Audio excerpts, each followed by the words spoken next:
حضرت ابو امامہ رضی اللہ تعالی عنہ روایت کرتے ہیں کہ رسول اللہ صلی اللہ علیہ وسلم نے فرمایا، علیکم بقیام اللیل فإنہ دأب الصالحین قبلکم وہو قربۃ لکم الی ربکم ومغفرۃ للسیئات ومنہاۃ عن الاثم۔ حضرت ابو امامہ رضی اللہ تعالی عنہ سے روایت ہے کہ رسول اللہ صلی اللہ علیہ وسلم نے فرمایا، تہجد ضرور پڑھا کرو کیونکہ وہ تم سے پہلے صالحین کی روش ہے۔ یعنی یہ نماز صرف امت مسلمہ کے لیے نہیں بلکہ ہم سے پہلے دیگر امتوں کے جو نیک لوگ گزرے ہیں ان کی روش بھی یہی ہے، اور تمہارے لیے اپنے رب کے قرب کا وسیلہ ہے۔ یعنی تہجد وسیلہ ہے کس کا؟ اللہ کا قرب حاصل کرنے کا، اور گناہوں کے مٹنے کا ذریعہ ہے، اور مزید گناہوں سے بچنے کا سبب ہے۔ یعنی پچھلے گناہوں کے صاف ہونے کا ذریعہ، نمبر 3 مزید گناہوں سے بچنے کی طاقت انسان کو نصیب ہوتی ہے اس کے ذریعے، یعنی گناہوں سے روک بنتا ہے۔ یہ روایت جو ہے ابن خزیمہ کی ہے۔ حضرت ابو ہریرہ رضی اللہ تعالی عنہ روایت کرتے ہیں کہ رسول اللہ صلی اللہ علیہ وسلم نے فرمایا، اس شخص پر اللہ کی رحمت ہو جو رات کو اٹھا، پھر نماز تہجد پڑھی، پھر اپنی بیوی کو جگایا، پھر اس نے نماز پڑھی، پھر اگر عورت غلبہ نیند کے باعث نہ جاگی تو اس کے منہ پہ پانی کے چھینٹے مارے، اور اس عورت پر بھی اللہ کی رحمت ہو جو رات کو اٹھی، نماز پڑھی، اپنے شوہر کو جگایا، پھر اس نے نماز پڑھی، پھر اگر شوہر نہ جاگا تو اس کے منہ پر پانی کے چھینٹے مارے۔ برابر کی بات ہے، دونوں کے لیے اجر بھی برابر کا ہے اور دونوں کو حق بھی برابر کا ہے جگانے کا، اور دونوں کو پانی کا چھینٹا مارنے کا بھی حق ہے، اور اس میں کسی کی بھی بے عزتی کی بات نہیں۔ یعنی عورت اگر ایسا کرے اپنے شوہر کے ساتھ تو وہ اس کی طرف سے کوئی روڈنس نہیں ہوگی، کیونکہ عام طور پر جب کسی کو نیند کی حالت میں جگایا جاتا ہے اور خصوصاً اگر اس پہ پانی پھینک دیا جائے تو وہ کیا سمجھتا ہے کہ اس کی بہت بے عزتی ہو گئی یا اس کے ساتھ بہت برا کیا گیا، اور عموماً لوگ اس وقت بہت غصے کا مظاہرہ پھر کرتے ہیں کہ کیوں جگایا جا رہا ہے۔ حضرت ابو ہریرہ رضی اللہ تعالی عنہ کہتے ہیں کہ رسول اللہ صلی اللہ علیہ وسلم فرماتے تھے، فرض نماز کے بعد سب نمازوں سے افضل تہجد کی نماز ہے۔ یعنی فرائض بہرحال افضل ہے اور نوافل میں سب سے افضل تہجد کی نماز۔ رسول اللہ صلی اللہ علیہ وسلم نے فرمایا، جب انسان سوتا ہے تو شیطان اس کے سر کی گدی پر 3 گریں لگاتا ہے اور کہتا ہے کہ رات بڑی لمبی ہے، اس کو تھپکی دیتا ہے اور کہتا ہے لمبی رات ہے، ابھی سوئے رہو، ابھی ٹائم ہے، ٹھہر کے اٹھنا، یعنی اس کو سلائے رکھتا ہے۔ اگر وہ بیدار ہو کر اللہ کا ذکر کرے، یعنی آنکھ کھلے اور اللہ کا ذکر کو شروع کر دے تو ایک گرہ کھل جاتی، شیطان کے پھندے سے انسان آزاد ہونے لگتا ہے۔ اگر وضو کرے تو دوسری گرہ کھل جاتی، اگر نماز پڑھے تو تیسری گرہ کھل جاتی، اور وہ شادمان اور پاک نفس ہو کر صبح کرتا ہے۔ یعنی جو شخص صبح نماز کے وقت پر، تہجد کے وقت یا پھر کم از کم فجر کے وقت اٹھ جاتا ہے، اللہ کا ذکر کرتے ہوئے وضو کرے اور پھر نماز پڑھ لے، سورج نکلنے سے پہلے پہلے یہ کام کر لے تو وہ ایک مطمئن شخص کی طرح اٹھتا ہے، ورنہ اس کی صبح خبیث اور سست نفس کے ساتھ ہوتی۔ عام طور پر ہم اطمینان کی تلاش میں رہتے ہیں، سکون کی تلاش میں رہتے ہیں، اور یہ سوچتے ہیں کہ ہمیں ڈپریشن ہے یا ہمارے اندر ایک غم ہے، تو ہم اس کے اسباب نہیں جانتے کہ سبب کیا ہے۔ ان کے اسباب میں سے ایک بڑا سبب شیطان کی گرفت میں ہونا ہے، اور شیطان اپنی گرفت ویسے تو دن کے وقت بھی انسان پر رکھتا ہے، لیکن خصوصاً رات کے وقت جب انسان سو جاتا ہے تو وہ نہیں چاہتا کہ سوتا ہوا اٹھے انسان، اور اگر انسان ہمت کر کے اٹھ جاتا ہے، ذکر کرتا ہے، وضو کرتا ہے اور نماز پڑھ لیتا ہے تو یہیں سے اطمینان قلب کا آغاز ہو جاتا ہے، اس کی تسلی ہو جاتی۔ رسول اللہ صلی اللہ علیہ وسلم نے فرمایا، اللہ تعالیٰ ہر رات آسمان دنیا پر نزول فرماتے ہیں، یعنی زمین سے سب سے قریبی آسمان پر۔ جب 1/3 رات باقی رہ جاتی ہے تو فرماتے ہیں، ہے کوئی جو مجھے پکارے؟ اس وقت اللہ تعالیٰ بندوں کو پکارتے ہیں، ہے کوئی جو مجھے پکارے میں اس کی دعا قبول کروں، ہے کوئی جو مجھ سے مانگے میں اس کو دوں، ہے کوئی جو مجھ سے بخشش طلب کرے تو میں اس کو بخش دوں۔ گویا یہ وقت دعا کی قبولیت کا وقت ہے، انسان جو مانگے اس کو ملتا ہے، اور خصوصی طور پر بخشش کے طلب کرنے کا وقت، جیسے قرآن پاک میں آتا ہے وَبِالْأَسْحَارِ هُمْ يَسْتَغْفِرُونَ وَبِالْأَسْحَارِ هُمْ يَسْتَغْفِرُونَ، اور سحری کے وقت وہ استغفار کرتے ہیں۔ اب ہو سکتا ہے کہ آپ کہیں کہ نہیں، ہم نے تو زندگی میں کوئی خاص گناہ کیے ہی نہیں، اس لیے ہمیں تو بخشش کی ضرورت ہی نہیں۔ بخشش مانگے گناہگار لوگ، ہم تو نیک لوگ ہیں، نیک کام کرتے ہیں، دن رات قرآن پڑھتے پڑھاتے ہیں، اس لیے ہماری تو ضرورت نہیں۔ نبی صلی اللہ علیہ وسلم جن کے اگلے پچھلے سب قصور معاف کر دیے گئے تھے، وہ اتنا لمبا قیام کرتے تھے کہ ان کے قدم مبارک سوج جاتے تھے۔ حضرت مغیرہ فرماتے ہیں رسول اللہ صلی اللہ علیہ وسلم نے اتنا لمبا قیام کیا رات کو کہ آپ کے پاؤں سوج گئے۔ آپ سے سوال کیا گیا کہ آپ اتنی مشقت کیوں کرتے ہیں، اپنے آپ کو اتنا کیوں تھکاتے ہیں، حالانکہ آپ کے تو سارے گناہ معاف کر دیے گئے۔ آپ نے فرمایا کیا میں اللہ کا شکر گزار بندہ نہ بنوں؟ یعنی صرف گناہوں کی بخشش ہی نہیں بلکہ نعمتوں پر شکر بھی واجب ہے۔ جہاں ایک طرف گناہوں کی بخشش انسان کے لیے اللہ کے قرب کے راستے ہموار کرتی ہے، وہاں اللہ تعالیٰ کا شکر ادا کرنا بندے کو اللہ کا قرب عطا کرتا ہے۔ اچھا، اب پہلی سنت میں آپ کو بتاؤں گی کہ اگر آپ تہجد کے وقت اٹھے ہیں تو سب سے پہلے آپ کیا پڑھیں گے۔ حضرت عائشہ رضی اللہ تعالی عنہا فرماتی ہیں کہ رسول اللہ صلی اللہ علیہ وسلم جب رات کو تہجد کے لیے اٹھتے تو یہ پڑھتے 10 بار اللہ اکبر، 10 بار الحمدللہ، 10 بار سبحان اللہ و بحمدہ، 10 بار سبحان الملک القدوس، 10 بار استغفر اللہ، 10 بار لا الہ الا اللہ، اور پھر 10 بار اللہم اعوذ بک من ضیق الدنیا و ضیق یوم القیامہ، میں تیری پناہ میں آتا ہوں دنیا کی تنگی سے اور قیامت کے دن کی تنگی سے۔ اللہم اعوذ بک من ضیق ضاد یہ قاف من ضیق الدنیا و ضیق یوم القیامہ، یہ بھی 10 بار۔ اور پھر فرماتے اللہم اغفر لی واہدنی وارزقنی وعافنی، پھر وضو کرتے اور تہجد شروع کرتے، یعنی یہ بھی وضو سے پہلے آپ پڑھ لیتے تھے۔ تو آپ کیا کر سکتے ہیں، جیسے آنکھ کھلی یا بستر پر لیٹے ہیں تو بعض اوقات ایسا ہوتا ہے نا کہ انسان سوچتا ہے اچھا ایک سائڈ پہ سو کے اتنے تھکے ہوئے ہوتے ہیں کہ آپ ایک دم نہیں اٹھ پاتے۔ حالانکہ آپ صلی اللہ علیہ وسلم کے نیند سے بیدار ہونے کا طریقہ کیا تھا کہ جب آپ اٹھتے تھے تو یکدم اٹھتے تھے، سستی کے مارے نہیں کہ کبھی ایک طرف لیٹ گئے پھر دوسری طرف سو گئے پھر دائیں طرف پھر بائیں طرف، نہیں، جب جاگنے کا وقت ہوتا تھا تو آپ فوراً اٹھ جاتے تھے۔ لیکن بسا اوقات ایسا ہوتا ہے کہ انسان تھکا ہوا ہوتا ہے، سائڈ بدل کے دوسری طرف کو ذرا لیٹتا ہے، تو یہ لیٹے لیٹے بھی آپ اذکار پڑھ سکتے ہیں، ٹھیک ہے؟ اور یہ سب آپ کو آتے ہی ہوں گے سوائے ایک وہ ذکر کے اللہم اعوذ بک من ضیق الدنیا و ضیق یوم القیامہ، اور ترتیب آپ یاد کر لیں اپنے بیڈ سائڈ ٹیبل پہ یا بیڈ پہ یا کہیں بھی، یہ نوٹس کسی پین کے ساتھ لکھ کے لگا دیں، چپکا دیں، اور جب یاد ہو جائے تو پھر اتار دیں، جب عادت بن جائے تو ہٹا دیں وہاں سے، ٹھیک ہے نا؟ جتنے دن عادت نہیں بنتی اتنے دن اپنے یادداشت کے لیے رکھ لیں۔ اسی طرح نیند سے اٹھ کر لا الہ الا اللہ وحدہ لا شریک لہ لہ الملک و لہ الحمد وہو علی کل شیء قدیر الحمد للہ وسبحان اللہ واللہ اکبر ولا حول ولا قوۃ الا باللہ، یہ بھی پڑھ سکتے ہیں۔ اچھا، ضروری نہیں کہ سب کچھ ایک ہی دن میں پڑھ لیں، یہ بھی آپ کر سکتے ہیں کہ ایک دن میں ایک چیز پڑھ لیں، دوسرے دن دوسری پڑھ لیں، تیسرے دن تیسری پڑھ لیں، ٹھیک ہے نا؟ اور اگر ساری ایک دن بھی پڑھنا چاہیں، دیکھیں وقت کی بات ہے نا، ہو سکتا ہے اس وقت عمر کے اس حصے میں آپ پہ بہت ذمہ داریاں ہوں، آپ یہ سب کچھ نہ پڑھ سکتے ہوں، لیکن زندگی کا ایک ایسا وقت بھی آتا ہے جب انسان بوڑھا ہو جاتا ہے، جب اس کے اوپر باقی ذمہ داریاں کم ہو جاتی ہیں، پھر نیند بھی کم ہو جاتی ہے، پھر زیادہ عبادت کا موقع ملتا ہے، تو ایسے میں جب انسان کے پاس عبادت کے لیے وقت اور موقع زیادہ ہو تو پھر یہ ساری چیزیں بھی پڑھ لیں، ٹھیک ہے نا؟ پھر اسی طرح یعنی یہ جو روایت ہے کہ جس میں آپ صلی اللہ علیہ وسلم نے فرمایا جو شخص نیند سے جاگے، اور یہ تہجد کے وقت ہی نہیں، اگر فجر کے لیے بھی آپ اٹھ رہے ہیں تو یہ دعا پڑھ سکتے ہیں، لا الہ الا اللہ وحدہ لا شریک لہ، اور پھر الحمدللہ وسبحان اللہ واللہ اکبر ولا حول ولا قوۃ الا باللہ، پھر کہے اللہم اغفر لی، پھر کیا پڑھے اللہم اغفر لی، یا کوئی اور دعا کرے تو قبول ہوگی، اور اگر وضو کر کے نماز پڑھے تو وہ بھی قبول کی جائے گی۔ صبح اٹھتے ہی اللہ کی تعریف، اور آپ کو معلوم ہے کہ یہ جو چوتھا کلمہ ہے نا لا الہ الا اللہ وحدہ، اس کو دعا بھی کہا گیا، حالانکہ اس میں صرف اللہ تعالیٰ کی حمد و ثنا ہے، اور یہ یوم عرفہ کی دعا ہے۔ حدیث میں آتا ہے کہ مجھے اور مجھ سے پہلے انبیاء کو اس دن کی جو بہترین دعا سکھائی گئی، یعنی یوم عرفہ کی دعا، وہ لا الہ الا اللہ وحدہ لا شریک لہ، حالانکہ اس میں مانگنے کی تو کوئی چیز ہی نہیں، صرف اللہ کی حمد و ثنا ہے۔ جیسے حضرت ایوب علیہ السلام نے کہا تھا انی مسنی الضر وانت ارحم الراحمین، مانگا کچھ نہیں،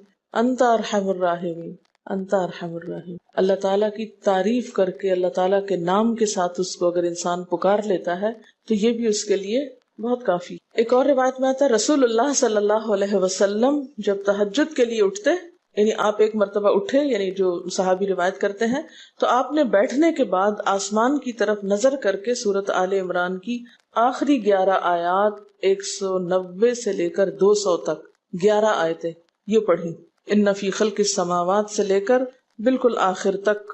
یعنی ضروری نہیں کہ کھڑے ہو کر آپ آسمان کی طرف دیکھیں، آپ اٹھے ہیں، چارپائی پہ بیٹھے ہوئے ہیں، ابھی وضو کے لیے نہیں گئے، بیٹھ کے آسمان کی طرف دیکھ کے پڑھ کے پھر اٹھ سکتے ہیں. اب اس میں آپ دیکھیں نا کہ انسانی نفس کی بھی ایک رعایت ہو جاتی ہے. لیٹے لیٹے آپ نے ایک ذکر پڑھ لیا، بیٹھ کے آپ نے دوسرا پڑھ لیا، پھر آپ وضو کو چلے گئے، تو اس میں وہ جو ایک طبیعت کی کسل مندی ہوتی ہے وہ بھی ساتھ ساتھ اللہ کے ذکر سے دور ہوتی جاتی ہے، اور ایک سٹیپ کے بعد دوسرا سٹیپ لینا بھی آسان ہو جاتا ہے. اچھا، اس میں آپ دیکھیں حکمت کیا ہے کہ آپ صلی اللہ علیہ وسلم نے کیا فرمایا کہ آسمان کی طرف دیکھ کے پڑھا جائے تاکہ اچھی طرح آنکھیں کھل جائیں. تو زبانی یاد کرنے کا مطلب یہ نہیں کہ آپ آنکھیں بند کر کے سوئے سوئے پڑھیں، کیونکہ بعض اوقات ایسا ہوتا ہے نا، آنکھ کھلتی ہے، ذکر شروع کرتے ہیں اور پھر پتہ ہی نہیں چلتا اور ذکر آدھے میں رہ جاتا ہے اور سو چکے ہوتے ہیں. اور پھر اگر آپ کو زبانی یاد نہیں ہوگی نا، دیکھ کے پڑھیں گے تو وہ الماری کی طرف ہی دیکھتے رہیں گے، آسمان کی طرف نہیں دیکھ سکیں گے، تو پھر سنت پوری نہیں ہو سکے گی. اور اسی طرح حضرت ابن عباس روایت کرتے ہیں کہ جب رسول اللہ صلی اللہ علیہ وسلم رات کو تہجد کے لیے کھڑے ہوتے تو اللہ پر تکبیر تحریمہ کے بعد یہ دعا پڑھتے: اللہم لک الحمد انت قیم السماوات والارض ومن فیہن ولک الحمد لک ملک السماوات والارض ومن فیہن ولک الحمد انت نور السماوات والارض ولک الحمد انت ملک السماوات والارض ولک الحمد انت الحق ووعدك الحق ولقاؤك حق وقولك حق والجنة حق والنار حق والنبيون حق ومحمد صلی اللہ علیہ وسلم حق والساعة حق اللهم لك أسلمت وبك آمنت وعليك توكلت وإليك أنبت وبك خاصمت وإليك حاكمت فاغفر لي ما قدمت وما أخرت وما أسررت وما أعلنت أنت المقدم وأنت المؤخر لا الہ الا انت. الہی تیرے ہی لیے ہے ساری تعریف، زمین و آسمان اور جو کچھ ان میں ہے سب کو تو ہی قائم رکھنے والا ہے. تیرے ہی لیے ہے ساری تعریف، زمین و آسمان اور جو کچھ ان میں ہے اس سب کی بادشاہی تیرے ہی لیے ہے. تیرے ہی لیے ہے ساری تعریف، تو ہی روشن کرنے والا ہے زمین و آسمان کو، تیرے ہی لیے ہے ساری تعریف. تو ہی بادشاہ ہے زمین و آسمان کا، تیرے ہی لیے ہے ساری تعریف. تو حق ہے، تیرا وعدہ حق ہے، تیری ملاقات حق ہے، تیرا کلام حق ہے، جنت حق ہے، جہنم حق ہے، تمام انبیاء حق ہیں اور محمد صلی اللہ علیہ وسلم حق ہیں، قیامت حق ہے.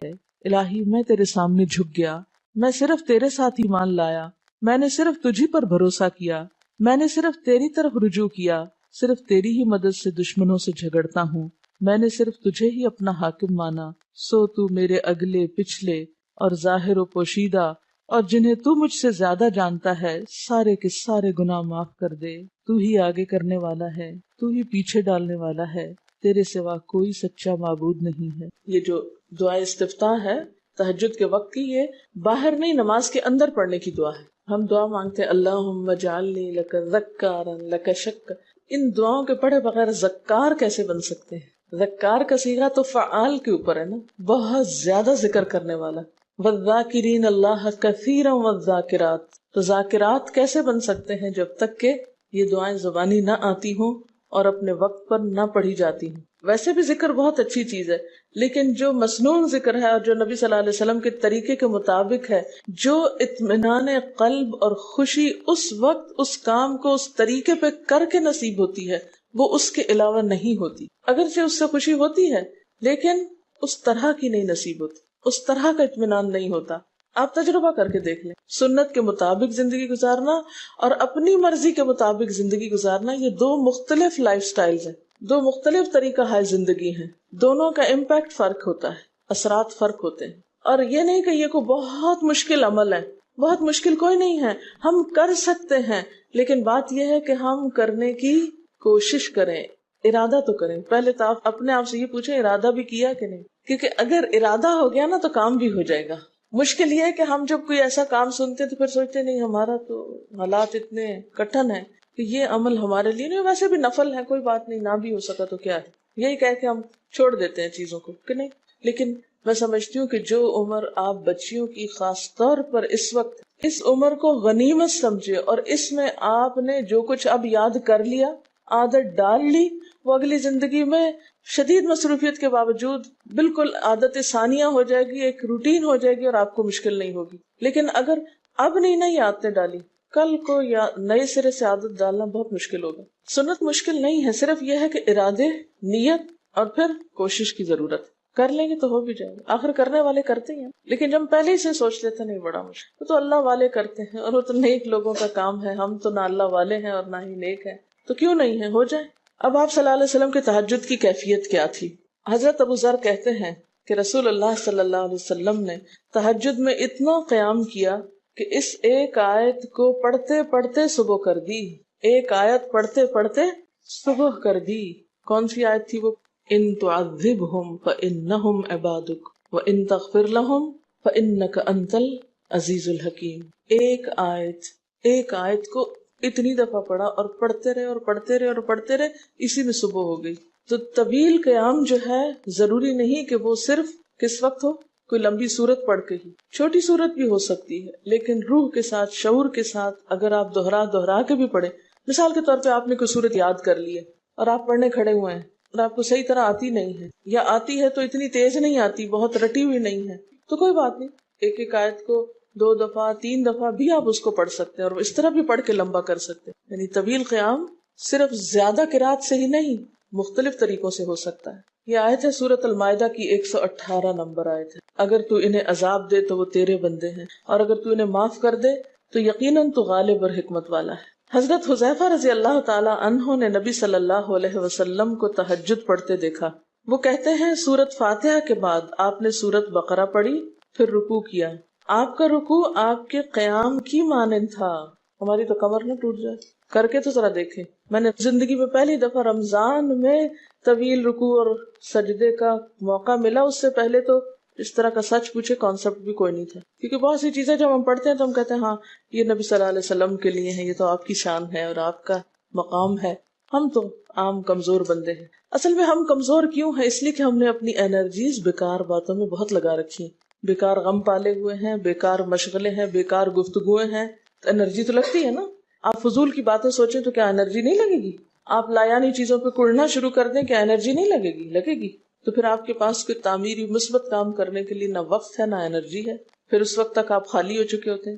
رات کو دیر تک آپ اگر فضول گپ شپ کرتے رہے تو صبح اٹھے گا کون، اور پھر صبح پڑھے گا کون، اور اگر پڑھے بھی تو کیا پڑھے اس میں. کبھی آپ نے سوچا کہ احادیث کی یہ جو کتابیں ہیں یہ ساری کی ساری صرف آپ کی گفتگو نہیں، آپ کے عمل کا بھی احاطہ کیے ہوئے ہیں، اور ٹوٹل آپ کی گفتگو یہی ہے. اور اگر ہم اپنی گفتگو کو دیکھیں اور ہماری باتوں کی کوئی کتاب تیار ہو، نبی صلی اللہ علیہ وسلم کی عظمت کو پہچانے، ہم اپنی گفتگو کا جائزہ لیں. اگر ہماری گفتگو بھی ریکارڈ ہو کر لوگوں کے پاس جانے لگے، لوگوں تک پہنچنے لگے، ہم عملی نمونہ کیوں نہیں لوگوں کے لیے؟ ہمیں دیکھ کر لوگوں کے عمل کیوں نہیں بدلتے؟ ہماری بات لوگوں پر اثر کیوں نہیں کرتی؟ کبھی سوچا ہم نے؟ صرف اپنی گفتگو کے آئینے میں ہی اپنے آپ کو پہچان لے کہ ہم کہاں ہیں، کون ہیں، کہاں کھڑے ہیں، لوگوں کے بیچ میں کیا باتیں کرتے ہیں، لوگوں کے پیٹھ پیچھے کیا باتیں کرتے ہیں، کہاں کس حال میں کیا کر رہے ہوتے ہیں. ہر شخص اپنے آپ کو خود پہچان سکتا ہے. کیا واقعی ہم اس لائق ہیں کہ کوئی ہم سے کچھ سیکھے؟ صرف اپنی گفتگو کے آئینے میں خود کو پہچانے. بعض اوقات کتنا بیکار بولتے ہیں، کتنا بے مقصد بولتے ہیں، کتنا ضرورت سے زائد بولتے ہیں. اس کا یہ مطلب نہیں کہ مصنوعی خاموشی اپنے اوپر مسلط کر لیں، کیونکہ پھر ہم دوسری ایکسٹریم پہ نکل جاتے ہیں. لیکن بامقصد گفتگو کتنی ہے ہماری باتوں میں جو واقعی فائدہ مند ہو، تو پھر ذرا روک بھی لیا کریں نا اپنے آپ کو. اپنے ساتھ خود ہی محنت کریں گے تو بات بنے گی. سوچیں تو احساس تو کریں. جب کریں گے تو انشاءاللہ کامیابی بھی ہوگی. لیکن پہلی بات تو یہ نا کہ ہم جو کچھ کرتے ہیں نہ اس کا حساب کرتے ہیں، نہ اس کے بارے میں سوچتے ہیں کہ ہم کر کیا رہے ہیں. ہمیں نیکی نہ کرنے کا موقع یا ہمارے نیکی نہ کرنے کا ایک سبب اور ایک بڑی وجہ ہماری انرجیز کا بیکار چیزوں میں استعمال ہونا ہے، فضول کی سیاست میں ملوث ہونا ہے. اپنی ذمہ داریوں کا ہمیں ہوش نہیں ہوتا، دوسروں کے کاموں میں مداخلت خوب سوچتی ہے. خود کیا کر رہے ہیں اس کا کچھ پتہ نہیں، دوسرے کیا کر رہے ہیں اس سے بہت دلچسپی، یا کیا نہیں کر رہے. بہت سے لوگ، بہت سی خواتین کمر درد کی شکایت کرتے ہیں، اور اس کی ایک بڑی وجہ نمبر 1 رکوع کا صحیح پوزیشن پہ نہ ہونا ہے، اور نمبر 2 اس پوزیشن پہ کوئی ایکسرسائز نہیں ہماری ہوتی. یہ بتا رہی ہے کہ کسی کی کمر میں درد تھا اور ٹھیک نہیں ہوتا تھا کسی چیز سے، تو ڈاکٹر نے ان کو یہ مشورہ کیا کہ طویل رکوع اور طویل سجدے کریں، بیسٹ ایکسرسائز ہے، کر کے تو دیکھیں۔ اور اس میں آپ دیکھیے کہ صحیح پوزیشن پہ لائیں، بالکل اسٹریٹ رکھیں گردن اور کمر کو، پیٹھ اور گردن ایک لائن میں آنی چاہیے۔ بہت سے لوگ یوں ٹیڑھی کرتے، یوں کر کے بس کرتے، یہ غلط پوزیشن ہے، اس سے تو اور بیمار ہو سکتے ہیں۔ کئی لوگ سر پھینک دیتے ہیں نیچے کو، یہ بھی غلط پوزیشن ہے، اس سے بھی کام خراب ہوتا ہے۔ اگر آپ صحیح پوزیشن پہ رکوع لمبا کریں تو یقینی طور پہ کمر درد کا علاج ہے۔ تو پٹھے مضبوط ہوتے ہیں نا کمر کے، آپ اس کو روک کے رکھے ہوتے ہیں ایک سیدھی لائن میں۔ 2 فیٹ کے درمیان کا فاصلہ بھی بہت معتدل رکھیں، نہ تو بہت قریب رکھیں اور نہ بہت کھلا رکھیں، بالکل معتدل، جس میں آپ آرام سے سکون سے کھڑے ہو سکیں اور آپ کا بیلنس قائم رہے۔ بیلنس کو قائم کرنا بے حد ضروری، ٹھیک ہے۔ حضرت حذیفہ نے نبی صلی اللہ علیہ وسلم کو تہجد پڑھتے دیکھا۔ وہ کہتے ہیں کہ سورۃ فاتحہ کے بعد آپ نے سورۃ بقرہ پڑھی، پھر رکوع کیا۔ آپ کا رکوع آپ کے قیام کی مانند تھا، یعنی جتنا لمبا قیام تھا اسی طرح رکوع تھا۔ پھر آپ نے رکوع سے سر اٹھایا اور کھڑے ہو گئے، اور آپ کا قوما یعنی رکوع کے بعد اٹھنے کا وقت بھی کافی طویل تھا۔ ہم تو بعض اوقات اٹھ کے کھڑے نہیں ہوتے کہ نیچے چلے جاتے ہیں، تو وہ بھی طویل تھا۔ صرف 2 رکعتیں بھی آپ ایسی پڑھ لینا کافی۔ اگر عام دنوں میں نہ پڑھی جائے تو ویکینڈ پہ پڑھ لیں۔ ہمارا تو ویکینڈ پہ لمبا سونے کا پروگرام ہوتا ہے نا، تو چلے دوبارہ سو جائے، لیکن ہفتے میں 1 دفعہ کر لیں، اگر روز نہیں بھی کر سکتے 2 دفعہ کر لیں، ٹوائس اے ویک کر لیں۔ پھر آپ کا سجدہ آپ کے قومے کی مانند تھا، یعنی جتنا آپ کھڑے ہوئے تھے اتنا آپ پھر سجدہ کیا۔ آپ دونوں سجدوں کے درمیان اپنے سجدے کی مانند بیٹھے تھے، یعنی 2 سجدوں کے بیچ میں بھی آپ اتنی دیر بیٹھے جتنی دیر آپ نے سجدہ کیا تھا۔ پس آپ نے 4 رکعتوں میں سورۃ بقرہ، آل عمران، نساء اور المائدہ پڑھی۔ ہمیں اگر خود نہیں بھی آتی اور کوئی پڑھانے والا اتنی لمبی 1 دفعہ بھی تراویح کوئی پڑھا دے یا کوئی نفل پڑھا دے تو ہم دوسری دفعہ اس کے پاس نہ پڑھیں۔ تقریباً 7.25 پارے بنتے ہیں، جس کو ایک منزل کہا جاتا ہے۔ ایک دن کے تہجد میں آپ نے اتنا پڑھا، اور یہ تو قرآن کی قرات تھی، لیکن بیچ کے وقفوں میں تسبیحات اور اللہ کی تعریف اور حمد و ثنا اور ذکر، یہ آپ پر بس تھا۔ یہ وہی کر سکتا ہے جس کو واقعی اللہ سے حقیقی محبت ہو، صرف دعوے کی حد تک نہیں۔ میں کہتی ہوں چلے روزانہ نہ صحیح، ہفتے میں 1 بار، ہفتے میں نہیں، مہینے میں 1 بار، مہینے میں نہیں تو سال میں، رمضان میں، کسی موقع پر کچھ تو اللہ سے تعلق آئے، کچھ تو قرب پائیں۔ ہر شخص کے بس میں نہیں کہ ہر روز ایسی عبادت کرے، کیونکہ اللہ کے رسول صلی اللہ علیہ وسلم کا بہرحال مقام کچھ اور تھا، لیکن کچھ شوق، کچھ حسرت، کچھ تو دل میں ہونا ہی چاہیے، کوئی نیت، کوئی ارادہ، کوئی عزم، اور پھر اس کے لیے کوشش۔ تو وقت بچے گا کچھ آپ کے پاس فالتو باتوں کے لیے، فضول چیزوں کے لیے، کچھ سوچنے کے لیے، ٹینشن کے لیے بچے گا کچھ؟ سب کچھ بھاگ جائے گا، کچھ بھی نہیں بچے گا۔ کیونکہ ان عبادی لیس لک علیہم سلطان، میرے بندے ان پہ اے شیطان تیرا کوئی زور نہیں چلتا، بس چلتا ہی نہیں ان پہ تیرا، سارا زور ہی ان پہ چلتا ہے جو فالتو ہوتے ہیں۔ فالتو ذہن جو ہوتا ہے وہ شیطان کا گھر ہوتا ہے۔ حضرت حذیفہ بیان کرتے ہیں کہ میں ایک رات آپ صلی اللہ علیہ وسلم کے ساتھ نفلی نماز میں شریک ہو گیا۔ آپ نے سورۃ بقرہ شروع کر دی، میں نے سوچا کہ آپ 100 آیات پڑھ کر رکوع میں چلے جائیں گے، مگر آپ پڑھتے گئے۔ میں نے خیال کیا کہ سورۃ بقرہ کو 2 رکعتوں میں پڑھیں گے، لیکن آپ پڑھتے رہے۔ آپ نے سورۃ بقرہ ختم کر کے سورۃ نساء شروع کر دی، پھر ختم کر کے آل عمران پڑھنی شروع کر دی، اس کو بھی ختم کر دیا۔ آپ نہایت آہستگی سے پڑھتے جاتے تھے۔ جب ایسی آیت تلاوت کرتے جس میں سبحان اللہ کہنے کا حکم ہوتا ہے، جیسے سبح بحمد ربی جیسے مثال کے طور پر، تو سبحان اللہ کہتے۔ اگر کچھ مانگنے کا ذکر ہوتا تو سوال کرتے، اگر پناہ مانگنے کا ذکر ہوتا تو اعوذ باللہ پڑھتے۔ اس حدیث سے یہ بھی پتہ چلتا ہے کہ سورتوں کی ترتیب ضروری نہیں، کیونکہ آپ نے پہلے النساء پڑھی پھر آل عمران پڑھی۔ یہ جو ہر وقت لوگ پیچھا کیے رکھتے ہیں نا، بعض کا تو بہت ضد کرتے ہیں کہ آپ نے پہلی رکعت میں یہ پڑھائی تھی تو دوسری میں یہ کیوں پڑھا دی۔ یہ تو سنت میں ملتا ہے کہ پہلی رکعت طویل ہے دوسری کے مقابلے میں، لیکن یہ لازم نہیں کہ جو پہلی میں پڑھے اس کے بعد آگے والی صورتوں میں سے پڑھے، پیچھے والی بھی سے نہیں پڑھ سکتے۔ رسول اللہ صلی اللہ علیہ وسلم نے عبداللہ بن عمرو سے کہا، مجھے بتلایا گیا ہے کہ تم ساری رات نفل پڑھتے اور دن کو روزہ رکھتے ہو، اگر تم ایسا کرو گے تو تمہاری آنکھ کمزور اور طبیعت سست ہو جائے گی۔ یعنی ہر روز روزہ اور ہر رات جگراتا تمہاری جان اور تمہارے بال بچوں کا بھی تم پر حق ہے، اس لیے روزہ رکھو اور افطار بھی کرو اور رات کو قیام کرو اور سو بھی۔ یعنی ساری رات تہجد پڑھنا یا نفل پڑھنا پسندیدہ نہیں ہے، رات کو سونا بھی پسندیدہ ہے۔ ہمارے ہاں 27ویں رات کو پوری رات جاگنا لازم سمجھا جاتا ہے، تو نبی صلی اللہ علیہ وسلم سے کوئی رات بھی پوری کی پوری جاگنا ثابت نہیں، کیونکہ اگر انسان صرف جاگتا ہی جاگتا چلا جائے تو وہ آسان ہوتا ہے، ایک دفعہ سو کے پھر اٹھنا جو ہے نا وہ اصل میں نفس کا امتحان ہوتا ہے، وہ مشکل ہوتا ہے۔ اسی طرح نبی صلی اللہ علیہ وسلم 3 دن سے کم میں قرآن مجید ختم کرنا پسند نہیں فرماتے تھے۔ آپ نے حضرت عبداللہ بن عمرو سے فرمایا کہ 1 ماہ میں پورا کر لو۔ انہوں نے عرض کی میں اس سے زیادہ تلاوت کی طاقت رکھتا ہوں، تو فرمایا 20 دن میں کر لو۔ ان کا میں اس سے زیادہ کی طاقت رکھتا ہوں، فرمایا 7 دن میں ختم کر لیا کرو، اس سے زیادہ کی اجازت نہیں، یعنی وہ ایک منزل کر کے۔ صحابہ کرام چونکہ اس زمانے میں مصحف اس طرح تھوڑی چھپے ہوئے تھے کہ کتابوں کی شکل میں ہوں، جو قرآن تھا لوگوں کے سینوں میں تھا، یاد کیے ہوئے تھے، اور وہ یاد کیا ہوا کہیں صبح کے وقت الگ بیٹھ کے نہیں پڑھا کرتے تھے، وہ کہاں پڑھتے تھے؟ تہجد میں نماز کے اندر پڑھا کرتے تھے۔ اب یہ تو ہم لوگوں کی مشکل ہوگی نا کہ ہمیں آتا کچھ نہیں زبانی، تو پھر ہم دیکھ کے پڑھتے ہیں تو نماز میں پھر وہ مشکل ہوتا ہے تو الگ رکھ کے پھر اس کو پڑھ رہے ہوتے ہیں، ٹھیک ہے۔ لیکن زیادہ بہترین پڑھنا نماز کے اندر کا پڑھنا ہے، اگرچہ دیکھ کے پڑھنے کی اس میں بھی اجازت ہے، لیکن ان کی چونکہ شدید حرص تھی حضرت عبداللہ بن عمرو کی، تو آپ نے ان کو 3 دن کی پھر اجازت دے دی تھی، اور آپ نے فرمایا کہ اس شخص کو قرآن کی کچھ سمجھ نہیں ہو سکتی جو 3 سے بھی کم دن میں قرآن پڑھے۔ نبی صلی اللہ علیہ وسلم نے فرمایا جو شخص رات کے نوافل میں 200 آیات تلاوت کرتا ہے وہ اطاعت گزار مخلص لوگوں میں شمار ہوتا ہے۔ انہ من عبادنا المخلصین، وہ آتا ہے نا قرآن پاک میں انبیاء کی صفت میں سے۔